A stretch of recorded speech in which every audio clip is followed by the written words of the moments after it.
Okay. Yes. Good morning.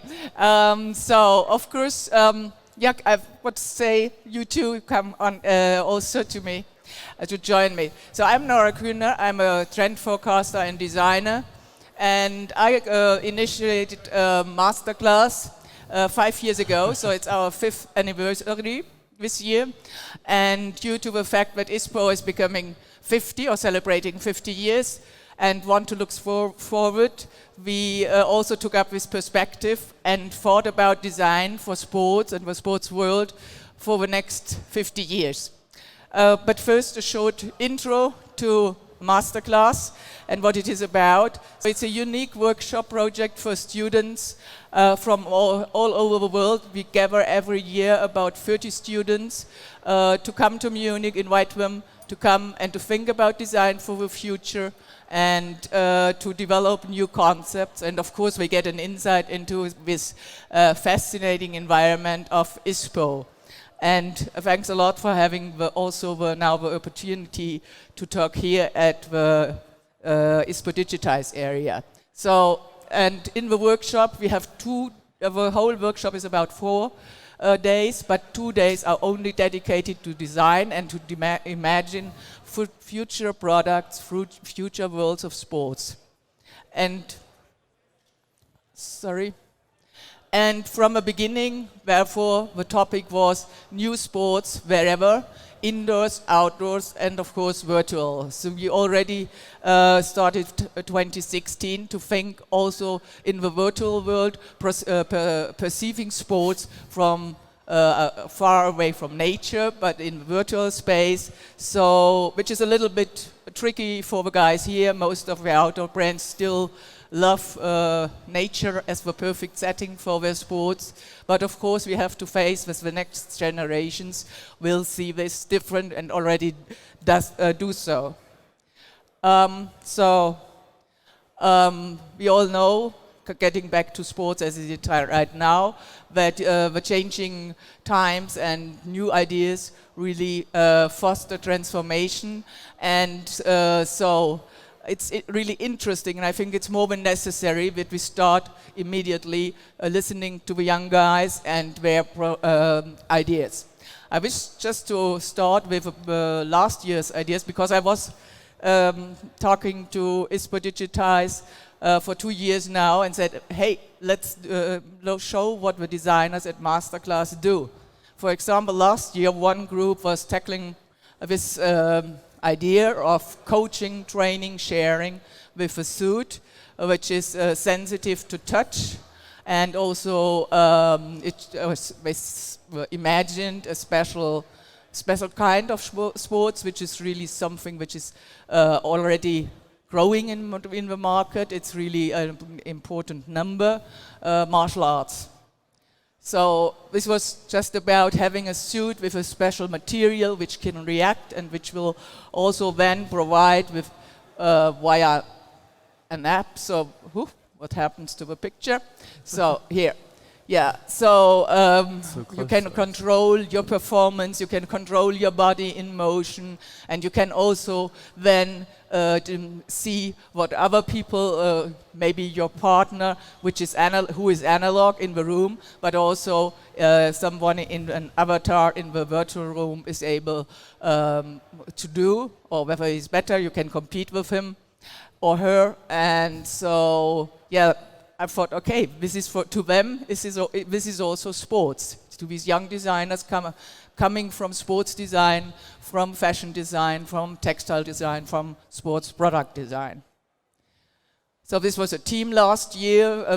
We always work in teams. Masterclass is not about competition. We foster teamwork, like in sports, community thinking, teamwork. And the teams are always mixed, so that we have really someone from UK together with US, with people from Shanghai or Beijing, working together and share their experiences and develop new solutions for the future world. Another topic was then, last year, the esports athlete who has to perform as best as can. And the team imagined a collection that prepares you for a proactive progression and for recovery, so that your performance in the battle is really strong. And they, yes, so you see, they also see the preparation, then activate and post the battle, so that you can recover the best way. And they imagined some sets, and we developed a website how you can shop at your best experience, so that you really get what you want and what you need. Oops, what's now? Sorry. So this was it. Now the next thing, the sketches take too much power. Okay, so that you can move and your whole body relax, and after all these hours of sitting there in front of your screen, so they said, okay, you need something which can really provide your body in every phase the best support possible. So, but back to the masterclass at ISPO 2020. So we took up the perspective of the next 50 years. So this means sports in the year 2070. And here are two guys from the groups who took up the challenge and developed with their teams some interesting stories. So some interesting stories. And the first one is human in nature, not digital, still analog, but you will see. Listen, please, to Daniel Calabrese from the University of Oregon. Thanks. Thank you, Nora. Thanks, Nora. So, challenged with looking at human in nature in 2070, we really wanted to, as a group, think about what does it mean to be a human in nature, and what has it meant in the past, the present, and the future. So in the past, we really relied on nature 100%. It was how we did everything. Today, we've evolved from that and have started to blend into the digital world, while we still rely on nature for protection and for food and enjoying the outdoor sports. But in the future, as we get further into this digital world, into this virtual reality, and as climate starts to change pretty readily, how are we going to really consider if we are going to be getting into nature, or how are we going to get our people into nature? So we had a task of looking at how we're going to make a garment that could inspire people to go outside, something that would challenge them to move. It would protect them from the elements, whether they're harsh or not, but also provide protective elements for the planet around them. It would be able to provide some healing elements to the user if they're doing extreme sports, as well as adapt to the sport environment that they're in. And as the more that you wear this garment in nature, the more it would adapt, learn, and grow with you to enhance your experience. So when we think about the user, we're thinking about somebody who is still someone that enjoys outdoor sports in all of its facets, but also the user who may live in the digital world a little bit more and needs to get out and experience nature for their health reasons. So the things that we wanted to think about when I think about putting garments into nature and getting outside in the future, we've already started to develop materials that are environmentally friendly, things that are based out of biomaterials like hemp and cotton that have really great properties. But we think by 2070, these materials, and we've already seen some examples, we could grow them ourselves, and they can grow and adapt with us. Or maybe it's a 3D printed material. But as it adapts to your use, it can grow and shift. And then ultimately, if we're going to have a garment that's going to be good for the environment, it needs to be compostable as well. One way we want to consider the whole processing and finishing of this material is the way we treat it with either protective elements or color, any kind of external topical application. And one way to go to a sustainable notion of that is looking at food waste and the ability of food waste to use that for garments and for coloring the garments.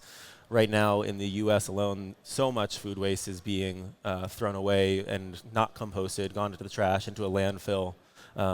And our guess is that that could potentially just increase by 2070. So how could we strategically use that material in order to potentially dye the color of the fabric or have the users dye it themselves.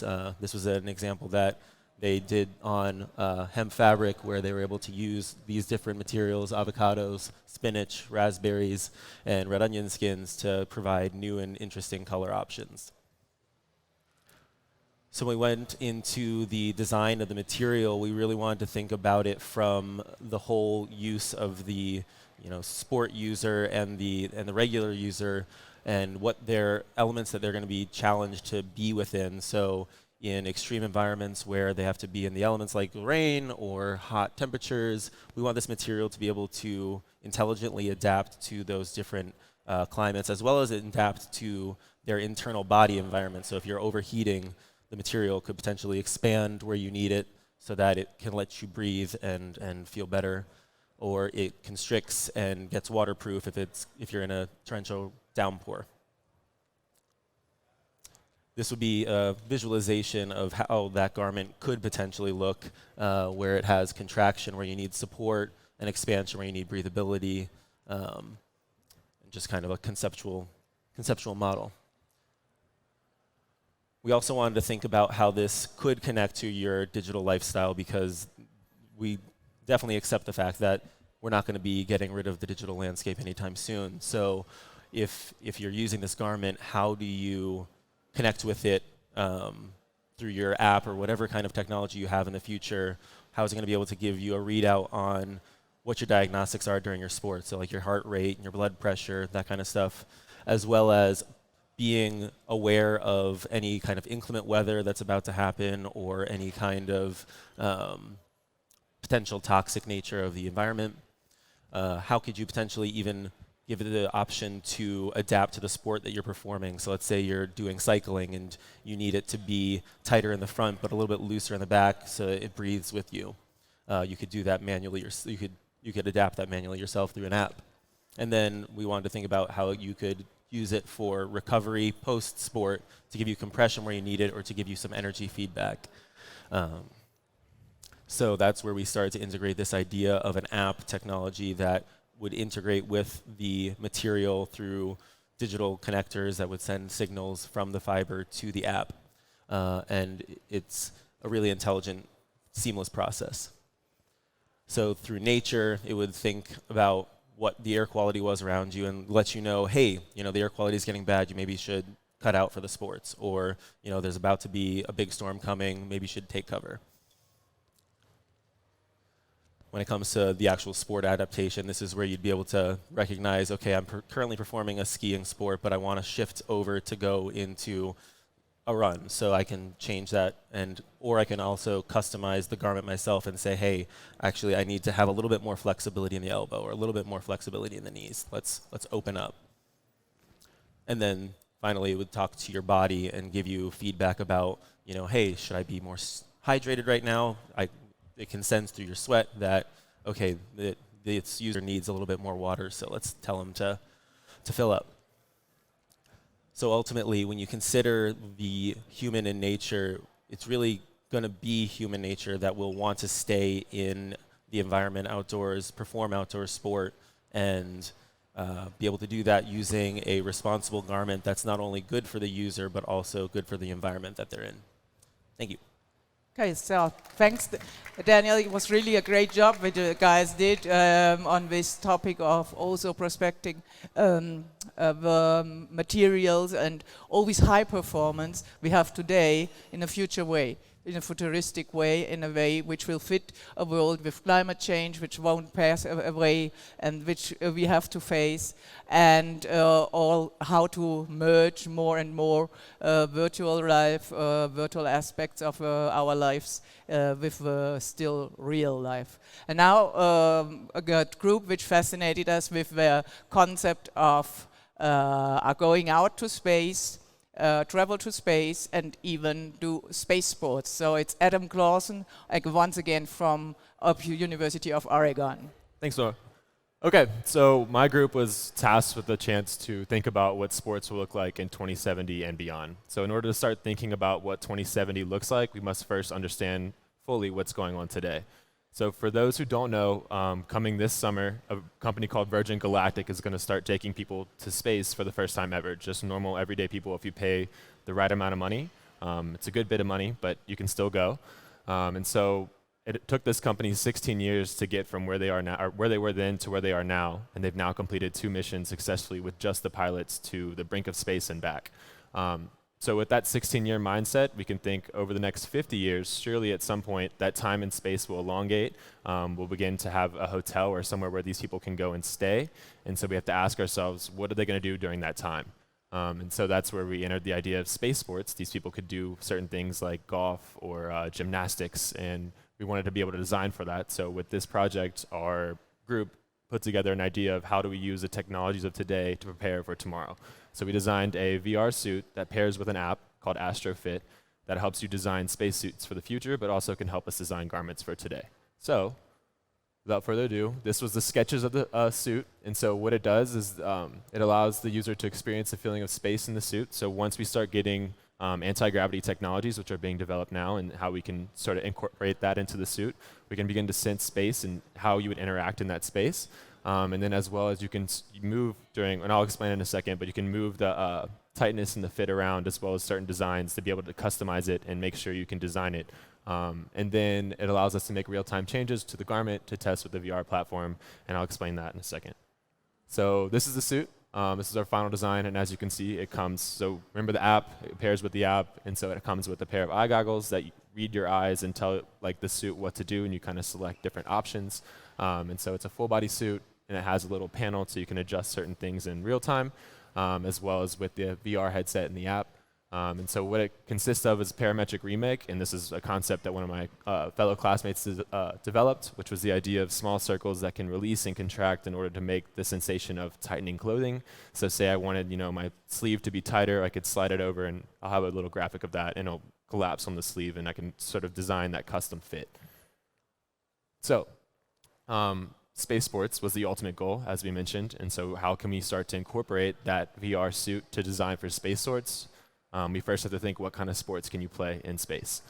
So as you can see, there's a kind of mode that you can select, and in the end, I'll get in what Earth mode means. But for right now, you would theoretically click space mode, and then you would go on to your indoor and outdoor section. We chose these sports so we can picture gymnastics with being something you do on the spaceship.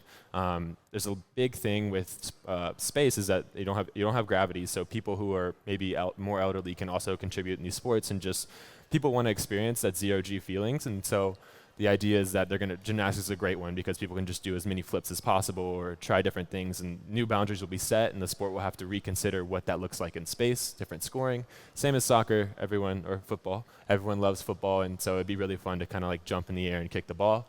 And then we have golf and figure skating we thought would be cool ones to be played outside.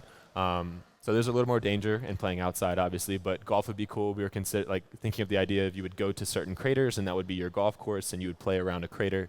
And so golf, you can hit a ball around 700 kilometers, and it just makes a whole difference without gravity. So the sport would be entirely different, and the concept changing. We have to start thinking about this stuff because, if we're going to space this summer, and we can start to think down the line, we have to start thinking about these sports in order to design for them, and then as well as gymnastics, which I mentioned. And so the app itself, and so what I mentioned how it would work is you'd have this fit mode, and as you can see, you'd have a little slider, and say you want it to be more tight, more fit, you'd slide it over a little bit, and it'd collapse, and you kind of feel that sensation. If it doesn't work and you think it's too tight, you can loosen it up a little bit. And then we want to keep letting the user keep defining that material, the suit, and so they can select the material. Certain materials are listed, and you can kind of pick, what do you want this sleeve to be, what do you want this pant to be. And so we have this example of you would select metallized textiles because that's great at protecting you from radiation. And so it also is a good learning experience. So if people select the wrong thing, what they might need in space, which like mesh to go outside, it's not a good idea. So it can let them know, hey, that's not a great idea. You're going to need this, and they can kind of learn more about what protects them. So then after all that's combined, you would then go into active mode, which can be used either, today where you can design this suit, a rock climbing jacket to perfect fit, and you can go and test it in this VR realm and kind of see how it feels with certain tightness, certain materials. but as well as for space. Once we have that sort of technology, we can start to design how you swing the golf club. Does it feel good? So these are kind of two kind of simulations where you'd put on the goggles, you'd perform that gymnastics in this sort of room, and you kind of see how it feels as you go along. And it's direct feedback to the app, and you can go back, you can redesign and get the perfect garment. Once you have the perfect garment, this is sort of a mock-up of our spacesuit. Essentially, that would be ready for you once you come on board of that final destination. And yeah, so there's certain features. Again, that's probably going to change as we keep defining what space sports will be. But one of the ones was a white is all the airbags to allow for protection, but as well as like customer usability and sort of adjusting on the fly. And so lastly, the eventually nanotechnology will allow for the user to design real-time fluid suits. So what that means is we've all seen Disney movies like the Black Panther or Iron Man, and the idea is that you can make these suits out of particles. And so we want to see, if that ever does happen, we want to be able to be on time with the app, and that's the whole goal, is you can make it tighter by like using that with the nanotechnology. And then finally, we don't want to leave this Earth. We want to protect the Earth. But if it were to get that bad, this app allows you to design from space back to Earth. And yeah, that's our project. Thank you. Yeah. Thanks to the guys. A big applause for them and their ideas, which really take us far away from what is presented here in the halls, I guess. So we will stick to these topics too within the next years as masterclass. Our next workshops are this year at Outdoor by ISPO, and then next year again ISPO Munich. We gather again talents we are looking for and around the world, and are in touch with really important and fine universities and fashion schools. And if you have an issue which you wish we should think about space sports further, or even for e-gamers, something you see the designers have ideas, we can develop something for you, or we can in exchange develop very closely together something. And we look forward to your challenges. Thanks a lot for being here, and yeah, it was a pleasure to talk to you. Thanks. Thank you very much for being here today.